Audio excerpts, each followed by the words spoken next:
tardes a todos. Yo soy Cáceres Juan José, médico residente del Servicio de Terapia Intensiva del Hospital Funes. Hoy me toca dar una clase de una nueva jornada de interresidentes. El tema que me toca hablar esta semana es diarreas agudas en unidades de terapia intensiva, ¿sí? O principalmente pacientes hospitalizados. Bueno, primero que nada vamos a definir un poquitito lo que es la diarrea nosocomial o diarrea hospitalaria, ¿sí? Se habla de diarrea nosocomial, aquel episodio agudo de diarrea en paciente que está hospitalizado y que no estaba presente al momento de la admisión de este hospital y que tiene que haber aparecido luego de 3 o más días de que éste se encuentre internado en el nosocomio, ¿sí? Ahora toca definir lo que es diarrea, ¿sí? En sí. Es muy variable las definiciones de todos los autores, e inclusive en muchos servicios se usan distintas definiciones, por lo que todo lo que es los datos tomados y todos los trabajos realizados en cuanto a este tema son muy variables, porque algunos consideran a la diarrea como una disminución de la consistencia de las heces, ¿sí? Hablando como que las heces no van a tener forma y adoptan la forma del recipiente que las contiene, ¿sí? Otros autores hablan de que la diarrea se describe como 3 o más deposiciones líquidas en un día, ¿sí? Y algunos otros, con ya una definición un poquito más profunda y más completa, hablan de deposiciones líquidas de más de 500 mililitros en un día y que se deben mantener por al menos 2 días, ¿sí? Esto lleva a que haya una variación de entre un 2 a un 68% de incidencia de diarrea en cualquier paciente hospitalizado, ¿sí? Se habla de que bueno, por eso, como explico abajo, contribuye una amplia variación de los datos sobre la incidencia en las unidades de terapia intensiva, ¿sí? En cuanto a epidemiología, ¿sí? La incidencia entre los pacientes hospitalizados, como dije recién, va de un 2,3% a un 68%.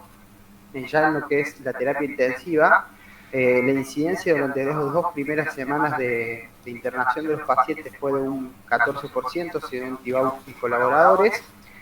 Y se estima que aproximadamente un tercio de los pacientes que son internados en terapia intensiva durante el estadio en internación presentan en algún momento episodios de diarrea, ¿sí? Estas diarreas hay que tener en cuenta que muchas veces no son severas, ¿sí? No es una diarrea profusa ni que comprometa, como ya vamos a ver más adelante, cuadros de diarrea severas, ¿sí? Pero trae muchas complicaciones infecciosas, ¿sí? Aumenta la incidencia de infecciones urinarias, aumenta la incidencia de infecciones de catéter, infecciones de partes blandas, ¿sí? Provoca un disconfort en el paciente. Hay un retraso muchas veces en los soportes nutricionales que nosotros administramos a los pacientes por estos episodios de diarrea. También provoca lo que es más carga de trabajo, principalmente para enfermería, ¿sí? Que tiene que estar lavando y bañando, ¿sí? 4 o 5 veces según la cantidad de episodios que tengan los pacientes por turno. Y por último, que muchas veces puede presentar alteraciones del medio interno que pueden correr un cierto riesgo de arritmias y de muchas otras complicaciones a nivel del paciente, ¿sí? Ahora, hablando un poquito de lo que es la fisiopatología de la diarrea, ¿sí? La diarrea se puede producir por muchos mecanismos primarios, ¿sí? Vamos a escribir un poquitito a cada uno. Tenemos mecanismos osmóticos, ¿sí? De diarrea osmótica, mecanismos malabsortivos, secretorios, motores, infecciosos, exudativos y como misceláneos por algunos medicamentos, ¿sí? En lo que es la diarrea osmótica se produce generalmente por la ingesta de solutos que son muy poco absorbibles o pobremente absorbibles. Estos producen un rápido pasaje de líquido hacia la luz intestinal debido a su presión oncótica, ¿sí? Osmótica. Esto provoca una dilución y una escasa mezcla con los jugos digestivos tanto pancreáticos como biliar, ¿sí? Muchas veces y habitualmente es producida por un déficit de lactasa, que es frecuente en los pacientes adultos, Y también puede desencadenarse muchas veces estos mecanismos osmóticos por alguna disfunción pancreática o muchas veces también las hemorragias intestinales, cuando hay presencia de sangre en la luz intestinal, se produce un medio hipertónico que, como dije antes, atrae por ósmosis el agua y se produce una diarrea, ¿sí? Un aumento en la fluidez de la materia fecal, ¿sí? Muchas veces también las dietas con nutrición enteral pueden causar estas diarreas osmóticas, sobre todo cuando hay periodos prolongados de reposo intestinal, en donde hay un poquito de atrofia de las vellosidades y la superficie absorbible del intestino, y la administración de estas dietas enterales puede causar una diarrea de mecanismo osmótico. Luego tenemos lo que es el mecanismo de malabsorción, ¿sí? En donde hay una combinación de mecanismos tanto mecánicos como químicos que inhiben todos los procesos absortivos.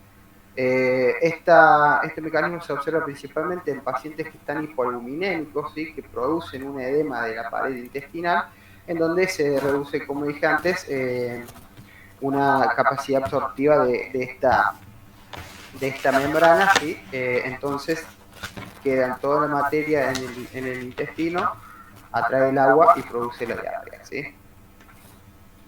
Otro mecanismo es el mecanismo secretorio, que este resulta de una hipersecreción de mediadores endógenos, ¿sí? Que produce un aumento, un impacto negativo en el transporte del agua y los electrolitos, y aumenta la secreción mucosa principalmente a nivel del intestino delgado. Este mecanismo habitualmente se asocia con toxinas de muchas bacterias y también con algunas neoplasias que liberan estos mediadores endógenos y que producen esta secreción a nivel intestinal, ¿sí? Los mecanismos motores de la producción de diarrea, bueno, estos se produce la diarrea por una reducción en el área de contacto del material absorbible en la luz intestinal. Se pueden producir tanto por hipermotilidad intestinal como por disturbios en la motilidad o en el crecimiento de la motilidad intestinal. Hay que tener en cuenta, en este caso, que algunos antibióticos como la eritromicina, que más adelante la vamos a nombrar nuevamente, pueden producir una diarrea funcional de estas características por disminución del peristaltismo intestinal. Bueno, las causas infecciosas, bueno, pueden ser causadas por múltiples agentes etiológicos, que lo que producen una invasión de la mucosa intestinal. Esta invasión de la mucosa intestinal obviamente va a provocar una reacción inflamatoria con inflamación y edema de todo lo que es la pared intestinal, ¿sí? Esta se caracteriza principalmente por presentarse con fiebre, con pus, sangre o mocos en lo que es la materia fecal, ¿sí? Si nosotros encontramos leucocitos en la materia fecal, se confirma que el origen de la diarrea es infeccioso y en algunos casos puede inducir o sugerir ciertos grupos de organismos productores de la diarrea. Hay que tener en cuenta que muchas veces el empleo excesivo de antibióticos, alguna contaminación de las soluciones enterales que administramos a los pacientes o la ingesta de alimentos contaminados pueden contribuir a las causas de diarreas infecciosas. Otro mecanismo es la diarrea exudativa, que se produce por cambios en la integridad de la mucosa con pérdida epitelial y destrucción enzimática por las radiaciones o quimioterapia, ¿sí? Esto resulta en una inflamación de la mucosa con disminución de la absorción y la disminución de la absorción de fluidos se encuentra inhibida o disminuida. Bueno, y por último, los otros mecanismos es por medicamentos. Hay muchos o casi todos los medicamentos que se pueden prescribir a las personas o pueden autoadministrarse, se asocian con muchas personas con cuadros de diarrea aguda, ¿sí? Hay que tener en cuenta que muchas de las fórmulas líquidas, jarabes, excipientes, esas contienen sorbitol, que este sorbitol, ya vamos a hablar más adelante, es un azúcar que tiene un efecto laxante, entonces puede favorecer la aparición de episodios de diarrea. Bueno, ahora sí vamos a hablar un poquitito de lo que es la diarrea en los pacientes críticos o los pacientes de terapia intensiva, ¿sí? Principalmente hay que hablar de que a los fines prácticos la diarrea en estos pacientes críticos se divide en dos grandes grupos, ¿sí? En diarreas de causa infecciosa y diarreas de causa no infecciosa. Esta clasificación es necesaria para poder descartar una etiología infecciosa con todas las complicaciones que atrae, que ya lo vamos a ver más adelante, de la diarrea no infecciosa, que muchas veces tiene asociado otros mecanismos y otros tipos de complicaciones, ¿sí? Abajo tenemos un cuadrito con una tabla de las causas más frecuentes, ¿sí? Entre las causas no infecciosas tenemos los medicamentos, la diarrea asociada a la alimentación enteral, como dije antes, la asociada con antibióticos, pero no provocada por Clostridium difficile, la isquemia intestinal y otros misceláneos como las pseudoobstrucciones, las busoobstrucciones, los bilios, las peritonitis y colecciones intraabdominales. Dentro de las causas infecciosas vamos a hablar principalmente de lo que es la diarrea asociada a antibióticos por Clostridium difficile, ¿sí?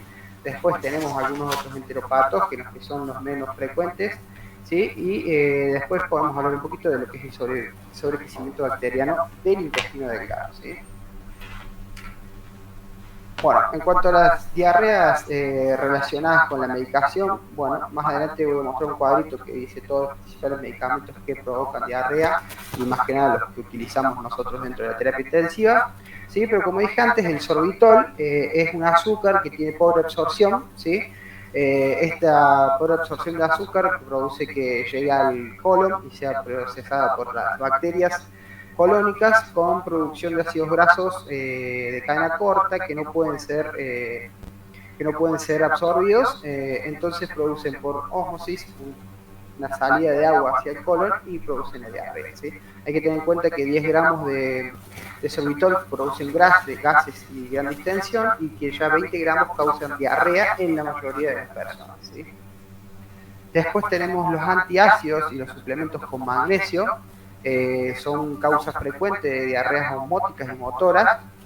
En caso de que se presenten ante la administración, lo que se va a hacer es reemplazar por compuestos que no tengan magnesio, ¿sí? Bueno, luego los antibióticos, ¿sí? Para nosotros tener una diarrea no infecciosa relacionada con medicamentos y antibióticos, tiene que ser una diarrea que no se explique por otras causas, asociada con la administración de antibióticos y que se puede presentar desde una presentación clínica, desde una colitis grave o fulminante hasta una diarrea sin complicaciones, ¿sí? Lo principal que debe hacerse en este caso es diferenciarla de la producida por la bacteria Clostridium difficile, porque esta acarrea un tratamiento específico y distintas complicaciones. Más adelante voy a mostrar un cuadrito para diferenciar estas dos tipos de diarrea, ¿sí? Las asociadas por Clostridium difficile y asociadas a antibióticos, pero no Clostridium difficile. Después la administración de soluciones hipertónicas también aumenta el tonismo, aumenta la osmolaridad a nivel del intestino, produce salida de líquido, ¿sí? Y la diarrea consecuente. Después tenemos los inhibidores de las secreciones gástricas, tanto los bloqueantes H2 como los inhibidores de la bomba de protones, que lo que producen es una disminución de la acidez, ¿sí?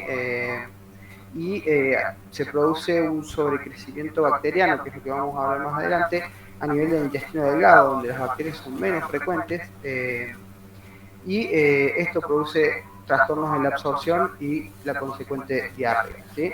Después, como medicamento aparte, está la teofilina, que la administración de teofilina, tanto endovenosa como vía inhalatoria, produce un aumento de las secreciones a nivel del intestino delgado.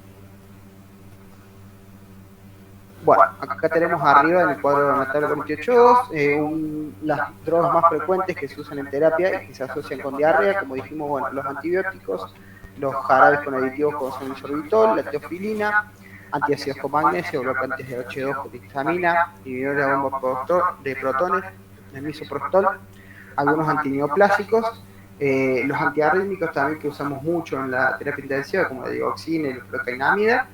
Y después los otros medicamentos antihipertensivos como beta bloqueantes, inhibidores de la enzima competidora de angiotensina, algunos diuréticos y hipolipemiantes. Estos todos pueden provocar diarrea en la UTI. Y abajo tenemos un cuadrito que más o menos hace referencia a cómo vamos a distinguir la diarrea asociada a antibióticos por Clostridium difficile y la que debe a otras causas, ¿sí? Los antibióticos más comunes son parecidos, ¿sí? La clindamicina, las cefalosporinas y las penicilinas, en los dos casos. en este caso, en el caso de diarrea por otras causas, también se suma la eritromicina por su función prokinética. ¿Sí? Habitualmente los pacientes que presentan diarrea por otras causas que no sea Clostridium difficile tienen un historial previo de diarreas con el empleo de antibióticos. Aquellos que sospechamos por Clostridium difficile ya no tienen esta historia de intolerancia a los antibióticos. ¿Sí? La diarrea, habitualmente en la diarrea por otras causas, es de moderada en severidad, sin colitis generalmente. En cambio, en la diarrea por Clostridium difficile, muchas veces es florida, se puede evidenciar con cólicos, fiebre y leucocitos en materia fecal. ¿Sí? En la tomografía o la endoscopía vamos a hallar colitis frecuentemente debido a colitis Clostridium difficile, y es normal por otras causas. Las complicaciones son raras en la diarrea por otras causas, no así por Clostridium difficile, como hipovoluminemia, megacolon o recaídas en el tratamiento. Bueno, la toxina obviamente va a ser negativa en caso de diarrea por otras causas, la toxina por el Clostridium difficile, y suele ser de causas esporádicas en estos casos, y en casos de otras causas, y en caso de infección por Clostridium difficile pueden ser epidémicas o en brotes dentro de los hospitales o centros de salud. El manejo es distinto en ambas, ¿sí? En la diarrea por otras causas se suspende el antibiótico y con eso habitualmente se cede el cuadro, ¿sí? Obviamente se hace tratamiento de soporte con líquidos, electrolitos en caso de que lo requiera, ¿sí? Y bueno, en caso de infección por Clostridium difficile ya tenemos que estar indicando antibióticos, ¿sí? Para esta infección. Bueno, en cuanto a lo que es la diarrea no infecciosa por alimentación enteral, bueno, tenemos muchos mecanismos por los que se puede producir esta diarrea, ¿sí? Uno de ellos es la infusión rápida. Cuando se infunde rápidamente se puede superar la capacidad absortiva del intestino, o se puede sobreestimular inclusive el intestino delgado, provocando que no se pueda absorber completamente esta infusión enteral, ¿sí? Hay que tener en cuenta que a mayor densidad calórica y a mayor osmolaridad de la solución infundida, es mucho más probable que cause esta una diarrea, ¿sí? Bueno, como dije recién, la hiperosmolaridad provoca un aumento de las secreciones intestinales. La temperatura de la alimentación enteral, bueno, hay que tener en cuenta que si se administra en bolos y de manera fría, hay un aumento de lo que es la respuesta motora intestinal, ¿sí? Algunos estudios también sugieren que la adición a estos preparados entéricos de fibras vegetales puede disminuir la incidencia de diarrea, ¿sí? Otra causa es la intolerancia a la lactosa del paciente. Otra muy importante que hay que tener en cuenta es la contaminación bacteriana del alimento, ¿sí? Hay que tener en cuenta que los alimentos preparados, que no son los que utilizamos nosotros habitualmente en la terapia, tienen una duración de 6 a 8 horas, y los alimentos estériles, prellenados en las bolsitas, el Diven y todos esos preparados que nosotros utilizamos, tienen una duración de hasta 24 horas, ¿sí? Y que los perfus deben de administración deben ser cambiados sí o sí todos los días. Si no, esto se produce una contaminación y obviamente nosotros estamos enviando gérmenes hacia el intestino delgado y provocando la diarrea, ¿sí? Bueno, la hipovoluminemia también produce, como dije, el edema de la pared, hay menos absorción y se provoca la diarrea.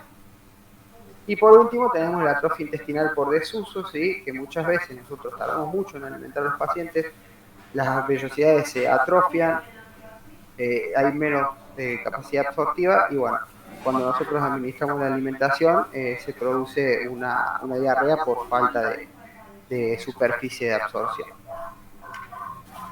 Bueno, después tenemos un cuadro muy importante y grave que se da muchas veces en pacientes que están internados y principalmente en terapia intensiva, que es el cuadro de isquemia intestinal, ¿sí? Este cuadro es un cuadro grave, ¿sí? Que puede evidenciarse muchas veces a través de diarrea, es de difícil diagnóstico por la sintomatología variable, ¿sí? Hay que tener en cuenta que en todos los pacientes críticos el bajo flujo sanguíneo, que puede ser por falla cardíaca, por hipovolemia, por muchas causas, ¿sí?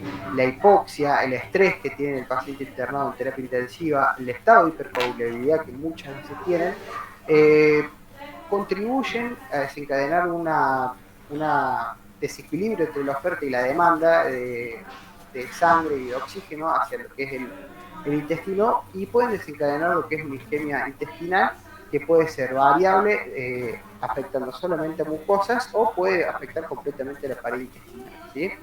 Esta isquemia intestinal habitualmente se presenta con un dolor intenso, distensión abdominal y diarrea con o sin sangre.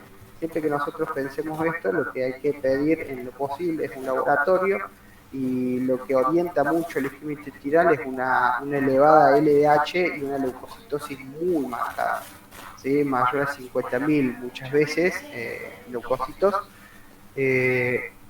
asociado a la clínica del paciente, te hace sospechar, ¿sí? Y bueno, el diagnóstico lo podemos hacer por angiotac intestinal, ¿sí? Bueno, y ahora sí vamos a pasar a hablar un poquito de lo que son las causas infecciosas, y más que nada hablar de lo que es la famosa colitis pseudomembranosa o colitis asociada al Clostridium difficile, ¿sí? El Clostridium difficile es un organismo, es un microorganismo, un gran positivo, esporulado y anaerobio, ¿sí? Que provoca una incidencia de diarrea asociada a antibióticos, perdón, confundo.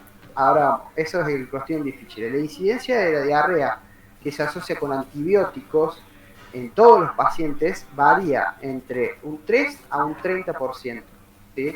Las infecciones por microorganismos son responsables, por este microorganismo, por el Clostridium difficile, es responsable del 10 al 25 de los casos de la diarrea asociada a antibióticos. Es responsable del 50 al 55 de las colitis asociadas a antibióticos y del 90 al 100% de las colitis pseudomembranosas asociadas a antibióticos. Hay que tener en cuenta que la mortalidad de estas colitis varía entre un 6 o un 3%, a un 30%, perdón, cuando contiene presentación de colitis pseudomembranosa. Esta infección por Clostridium difficile ocurre principalmente en pacientes hospitalizados, y la incidencia va a depender de diversos factores, ¿sí? El tipo de antibiótico utilizado, como dijimos antes, tenemos cefalosporinas, penicilinas, clindamicinas, son los principales agentes que llevan a esta infección, ¿sí? Y las fluoroquinolonas también. La vía de administración de estos antibióticos, la dosis y la duración del tratamiento, también la edad mayor o menor a 65 años, ¿sí? Son más frecuentes de mayores de 65 años y más graves a su vez, y también el número de intervenciones quirúrgicas que haya tenido este paciente durante la internación, ¿sí? El Clostridium difficile toxigénico, que es el que provoca estos cuadros, se aísla en la materia fecal en solo a un 0 o 3% de todos los adultos sanos. Es mucho más frecuente en los niños, pero en los adultos de 0 a 3% de aquellas personas sanas. Este patógeno hay que tener en cuenta que forma esporas, ¿sí? Que son un mecanismo como de defensa y de propagación, que persisten y son resistentes a muchos antisépticos. Por eso persisten y resisten en el medio, principalmente en las habitaciones, en los hospitales, y son fácilmente transportadas tanto por el personal de salud como por los mismos pacientes, y así pueden provocar colonización y verdaderos brotes dentro de los hospitales, ¿sí? Por eso hay que tener mucho cuidado con los pacientes y hacer un correcto aislamiento de aquellos pacientes con diarrea, ¿sí? Bueno, este germen para poder colonizar y proliferar dentro del tracto gastrointestinal, precisa que haya una irrupción de la flora normal en el colon, que esto se produce habitualmente con la administración de los antibióticos, ¿sí? Principalmente estos antibióticos que están acá, como dije recién, cefalosporinas, fluoroquinolonas, clindamicinas, algunas penicilinas como ampicilina, amoxicilina, amoxiclobulánico. Esos son los que tienen más riesgo de desarrollar colitis pseudomembranosa. Riesgo medio tenemos tetraciclinas, penicilinas no ampicilina, eritro, claritro, acitro, Bactrim, metronidazol, que a su vez es tratamiento también, pero tiene un riesgo medio en tratamientos prolongados, y bajo riesgo aminoglucósidos intravenosos, la vancomicina intravenosa, algunos antisépticos urinarios, ¿sí? Hay que tener en cuenta que, bueno, este germen produce la diarrea a través de la secreción de unas exotoxinas que caen dentro de la luz del tracto gastrointestinal. Estas toxinas, bueno, se describen dos principales que están implicadas en la producción de un daño tisular, la toxina A y la toxina B. La toxina A produce una infiltración por neutrófilos y daños en la mucosa colónica, y la toxina B tiene unos efectos similares sobre la mucosa, pero es 10 veces más citotóxica. Estas toxinas producen una lesión de la mucosa, una infiltración por neutrófilos y después liberación masiva de citoquinas que producen ulceraciones y exudados inflamatorios, que son los que forman estas pseudomembranas típicas amarillentas que se asientan sobre la mucosa colónica y le dan el nombre de colitis pseudomembranosa. Bueno, la colitis asociada a la Clostridium difficile, bueno, tenemos distintos factores de riesgo, como ya dijimos, bueno, el uso de antibióticos en los 3 meses previos al episodio de diarrea. Hay que tener en cuenta que no solamente es el uso prolongado y tratamientos prolongados, muchas veces son pocos casos, pero hay casos descritos en donde solamente una dosis de profilaxis perioperatoria o postoperatoria ha provocado una disrupción en la flora normal y la proliferación y colonización de Clostridium difficile, ¿sí? Bueno, la hospitalización, como dije anteriormente, porque se comporta como reservorio y como un vector a través del personal de salud. El empleo de inhibidores de la bomba de protones o de antihistamínicos anti-H2 que van a disminuir la acidez y también provocan un sobrecrecimiento bacteriano a nivel del intestino delgado. Las manipulaciones de todo lo que es el tracto digestivo en cirugías e incluso también intubación orotraqueal tienen un aumento del factor de riesgo para la colitis pseudomembranosa, como dije anteriormente, la edad mayor a 65, la proximidad con individuos infectados, tanto dentro del hospital como fuera del hospital, la susceptibilidad inmunológica de cada paciente, ¿sí?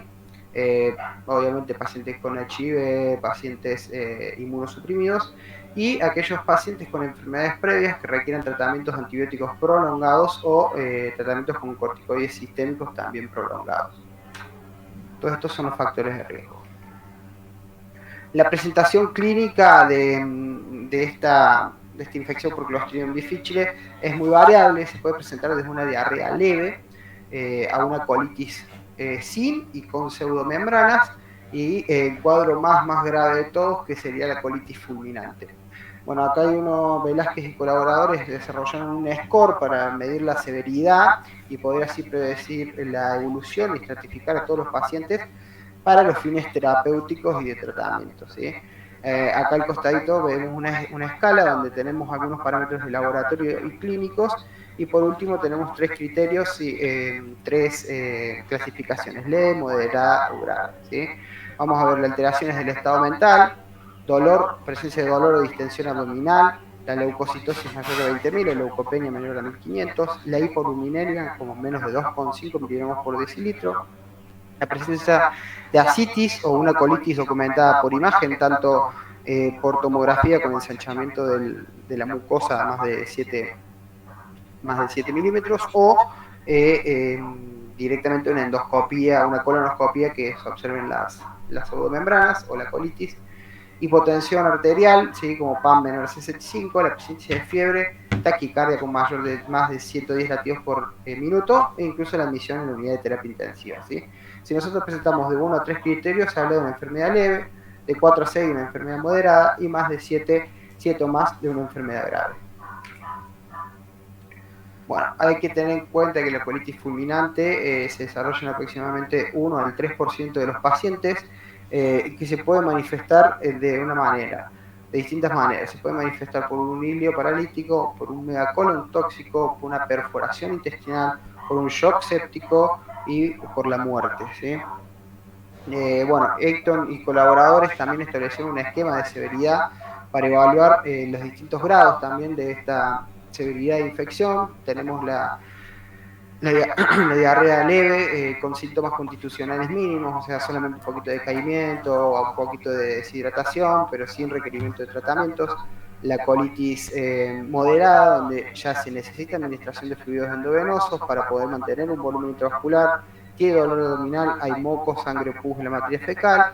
Los glóbulos blancos están de 10.000 a 20.000, sin otra causa que lo justifique, ¿no? La fiebre entre 38 y 38,5 y que haya evidencia de colitis pseudomembranosa a nivel colonoscópico, ¿sí? Ya una enfermedad severa habla que hay una deficiencia severa de fluidos con necesidad de un gran aporte endovenoso para restaurar un volumen. Se presenta con hilio ya, hay signos de peritonitis, el recuento de glóbulos blancos ya ascendió a más de 20.000 y la fiebre ya es una fiebre franca de terapia con más de 38,5 grados de terapia de Celsius de temperatura, ¿sí? Y por último, como dije, la colitis fulminante se puede presentar como una perforación intestinal, como un megacolon tóxico, como una isquemia colónica, o un sangrado colónico que requiere transfusión, una sepsis severa con fallo multiorgánico, o un shock séptico que requiere vasopresores a pesar de una adecuada resucitación hídrica en ausencia de otra causa. ¿Cómo vamos a hacer nosotros el diagnóstico de la colitis por colitis pseudomembranosa por Clostridium difficile? Bueno, este diagnóstico se debe sospechar en todo paciente que esté internado y que haya recibido antibióticos de amplio espectro dentro de los 3 meses previos al cuadro diarreico, o aquellos que hayan comenzado con un cuadro diarreico 72 horas posteriores a la internación. Principalmente se va a hacer a través de la búsqueda de la toxina a nivel de la materia fecal. Se puede buscar la toxina por métodos ELISA, por un test de amplificación de ácidos nucleicos, o también hay un test que es un poco más barato y más fácil de realizar, que es el glutamato de hidrogenasa, que mide el nivel de hidrógeno que se exhala. Prácticamente el hidrógeno nosotros no lo generamos, sino lo generan solamente las bacterias. Si hay un crecimiento, hablamos de que si hay mucho hidrógeno va a haber hay un sobrecrecimiento bacteriano a nivel intestinal, ¿sí? Es muy poco específico, pero es específico pero muy poco sensible para la colitis pseudomembranosa ese test, ¿sí? Las guías recomiendan realizar o un test de amplificación de ácidos nucleicos o realizar el glutamato de hidrogenasa como test de exclusión, ¿sí? Y luego confirmarlo a través de un test de amplificación o un ELISA para búsqueda de las toxinas. ¿Cómo se va a hacer el tratamiento de este cuadro? ¿Sí? Tenemos dos tipos de tratamientos, ¿sí? Tratamiento médico y tratamiento quirúrgico en casos de complicaciones. Dentro de lo que es el tratamiento médico, bueno, tenemos lo que es enfermedad moderada, enfermedad severa, enfermedad no severa, y aquellos que pueden utilizar la vía oral y aquellos que no pueden utilizar la vía oral, ¿sí? En lo que es la enfermedad moderada, donde tenés menos de 4 deposiciones por día, sin colitis severa, y se puede suspender el antibiótico que está causando el cuadro, ¿sí? Lo ideal es discontinuar esta agente causal y hacer observación más el tratamiento, obviamente, el tratamiento sintomático y de soporte con líquidos, ¿sí? En aquella enfermedad que es no severa, en donde no hay marcadores de colitis severa, se le administra metronidazol 500 por vía oral, 3 veces al día, es decir, cada 8 horas, por 10 días. En aquella colitis severa, en donde ya hay más de un marcador de colitis severa, se debe considerar, o en aquellos pacientes con edad avanzada y comorbilidades, lo que se debe administrar es vancomicina, ¿sí? 125 miligramos por vía oral, 4 veces por día, también por 10 días. ¿Por qué se administra vancomicina y no metronidazol? Se administra principalmente vancomicina porque la metronidazol en varios estudios ha disminuido la eficacia luego de los 7 días, principalmente porque se absorbe y se absorbe a nivel del intestino y luego es secretado es procesado en el hígado y es secretado de nuevo, ¿sí? Cuando hay menos, es la circulación enterohepática, cuando hay menos diarrea, cuando el cuadro ya se va resolviendo, hay una disminución en la secreción del metronidazol, entonces su efecto disminuye y hay muchas recaídas. Por eso en los cuadros severos o personas mayores o con comorbilidades se sugiere mejor la vancomicina, que esta directamente no se absorbe, sino que hace su efecto ahí a nivel de la luz intestinal. Si el paciente tiene una terapia oral que no es posible, ¿sí? Y no es severa la enfermedad, se da metronidazol 500 miligramos endovenoso 3 veces por día durante 10 días también. Si tenemos una enfermedad severa con una terapia oral que no es posible, también se administra metronidazol endovenoso 3 veces por día, y también se puede administrar vancomicina intracolónico, ¿sí? 500 miligramos en 500 mililitros cada 4 a 12 horas, o administrar directamente vancomicina 500 miligramos por sonda nasogástrica cada 12 horas. Bueno, las indicaciones para la colectomía, que ya vamos a hablar más adelante: perforaciones, ilios severos o un megacolon, y se debe hacer antes que el lactato sea mayor a 5. Ya vamos a mostrar un cuadro más adelante.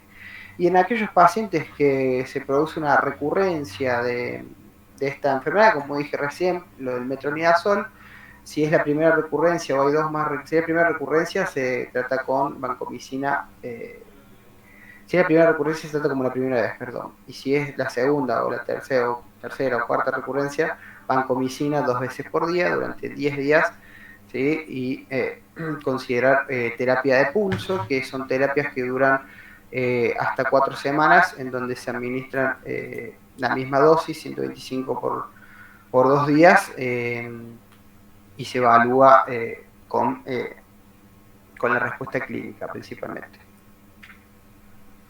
Bueno, ahora sí vamos a hablar un poquitito de lo que es las guías para el tratamiento y el manejo quirúrgico, ¿sí? Hay que tener en cuenta que las indicaciones para el manejo quirúrgico en los pacientes con enfermedad por Clostridium difficile, si tenemos, bueno, tenemos que hacer obviamente el diagnóstico de colitis por Clostridium difficile con un resultado positivo de toxina, con hallazgos endoscópicos de las pseudomembranas, o con hallazgos en tomografía computada consistentes en colitis por Clostridium difficile, ¿sí? Una pancolitis que puede presentarse con o sin ascitis.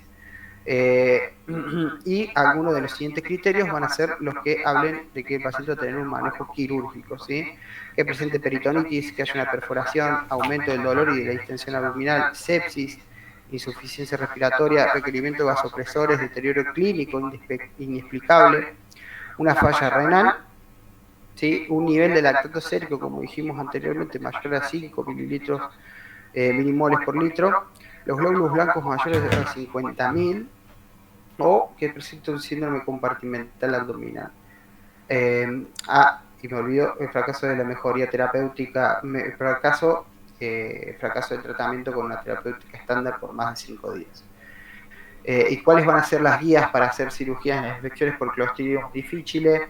Bueno, las intervenciones quirúrgicas inmediatas que se deben realizar se hacen si hay peritonitis, perforación, una colitis fulminante o una colitis severa recalcitrante. Cirugía si no se produce una mejoría entre las 12 horas de hacer todo el tratamiento de resucitación inicial. Si presenta una colitis severa con megacolon, si hay una colitis severa y una historia personal de enfermedad inflamatoria intestinal, un Crohn QI, ¿sí? O una colitis severa y la edad mayor a 65 años. Todo eso, si no hay una mejoría en las 12 horas de la resucitación inicial, se debe entrar a cirugía. Luego tenemos cirugía si no se produce mejoría de las 12 a 24 horas, si tiene una colitis severa, o consulta quirúrgica si no se produce mejoría con todo el tratamiento de las colitis moderadas. La cirugía habitual es una hemicolectomía total, una colectomía total con conservación de la ampolla rectal, o muchas veces, y hay unos tratamientos y un estudio, pero no está demostrado, lo que se hace es una hilostomía de descarga en un primer momento y se hacen lavados del colon con vancomicina y solución fisiológica, como vimos antes, 500 y 500 durante 10 días, y luego se vuelve a retransitar. Hay muy pocos estudios con eso, pero bueno, es algo que encontré dentro de la bibliografía. Bueno, esto es un pequeño esquemita de cómo haríamos el tratamiento, ¿sí? Una estrategia, no me sale el nombre en este momento, un protocolo, por así decirlo, del manejo, ¿sí? Si tenemos un paciente que presenta diarrea y una colitis por Clostridium difficile confirmada o muy sospechosa, lo que tenemos que hacer, bueno, resucitación con fluidos, electrolitos, medida de control de infecciones, suspender antibióticos si se puede, y mantener dieta si no hay un hilio. Si tenemos una enfermedad leve o moderada, metronidazol 500 cada 8 horas por 10 a 14 días. Si hay una enfermedad severa, vancomicina o mayor de 65 años, vancomicina 125 cada 6 por 10 a 14 días, y se debe siempre hacer una evaluación diaria, ¿sí? Si los síntomas no se resuelven en 5 días, hay que hacer una consulta con servicio de cirugía o directamente realizar una tomografía computada. Si los síntomas durante el tratamiento se agravan o se produce un deterioro sistémico o hay fallas orgánicas, directamente se requiere tratamiento quirúrgico. En caso de una enfermedad severa complicada, se debe hacer de entrada la consulta quirúrgica, un ataque de abdomen y pelvis, si se requiere todo el soporte vasopresor, soporte con intubación, si hay cambios en el estado mental, si presenta peritonitis, lactato de 5, leucocitosis mayor a 50.000 o una falla orgánica, si lo presenta, obviamente tiene que ser tratamiento quirúrgico.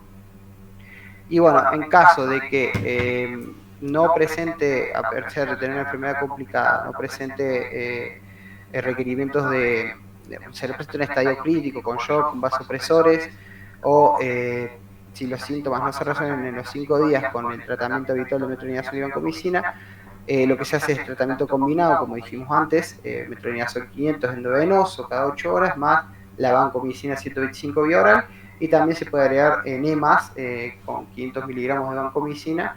Y bueno, si esto no mejora o se agrava, obviamente tratamiento quirúrgico, como dijimos previamente.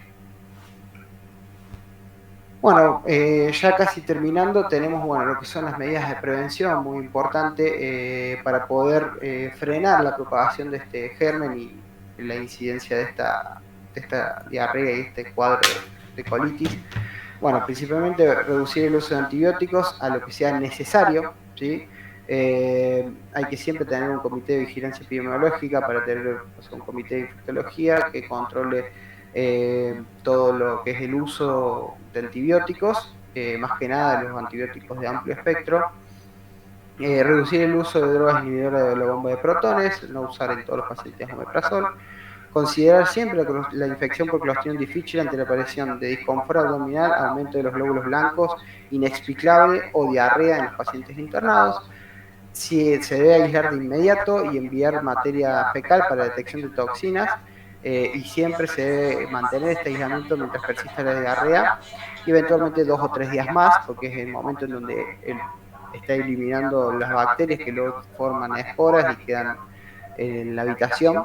¿Sí? Tratar con metronidazol mientras se esperan los resultados del laboratorio, o con vancomicina oral en los de moderada o gravedad alta.